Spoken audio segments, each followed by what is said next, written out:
ಪರಲೋಕಕ್ಕೋಸ್ಕರ ದುಡ್ದು ಮಡಿಕೋಬೇಕು ಬೇರೆ. ಇಲ್ಲಿ ವೇಸ್ಟ್ ದುಡಿತಾ ಇದ್ದೀವಿ, ಪ್ರಾಬ್ಲಮ್ಗಳು ಸಾಲ್ವ್ ಆಯ್ತೈತಿ, ಕಷ್ಟ ಪಡ್ತಾ ಇದ್ದೀವಿ, ಎಲ್ಲ ಇಲ್ಲ ಆಯ್ತಿದ್ದೀವಿ. ಪರಲೋಕದಲ್ಲಿ ಕೂಡಿಟ್ಕೊಳಲ್ವಾ ಪರಲೋಕಕ್ಕೋಸ್ಕರ?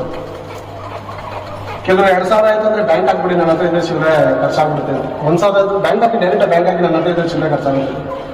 ಮನುಷ್ಯನ ಇಷ್ಟೊಂದು ಬುದ್ಧಿವಂತ. ಈ ಲೋಕದಲ್ಲಿ ಏನಾದ್ರು ಚಿಲ್ಲರೆ ಕಾಸಿದೆ. ಕೆಲವರು 2,000 1,000 ನೋಟು 500 ರೂಪಾಯಿ ನೋಟು ಸಾಮಾನ್ಯ ಮುರ್ಸಲ್ಲ. ಏನಂತಾರೆ ಗೊತ್ತಾ? ಚಿಲ್ಲರೆ ಆಯ್ತು ಅಂದ್ರೆ ಎಲ್ಲಿ ಹೋಯ್ತು ದುಡ್ಡು ಗೊತ್ತಾಗ. ಮತ್ತೆ ಇಲ್ಲೆಲ್ಲ ಖರ್ಚು ಮಾಡ್ಕೊತಾ ಇದೀವಿ ನಾವು, ಪರಲೋಕಕ್ಕೋಸ್ಕರ ಎಲ್ಲ ಕೂಡಿಟ್ಕೊಳಲ್ವಾ? ಅಂದ್ರೆ ಇದೇನೇ ಲೋಕ ಅಂತ ನಾವು ಮರ್ತೋಗ್ಬಿಟ್ಟಿದ್ವಿ. ವ್ಯಕ್ತವಾಗಿ ದುಡಿಯರು, ಅವರಿಗೆ ಹುಟ್ಟುವ ಮಕ್ಕಳು ಘೋರ ವ್ಯಾಧಿಗೆ ಗುರಿಯಾಗರು. ಏನ್ರೆ ದೇವರಿಗೋಸ್ಕರ ದುಡಿದ್ರೆ ಮಕ್ಕಳು ಘೋರ ವ್ಯಾಧಿಗೆ ಒಳಗಾಗುವಂತೆ.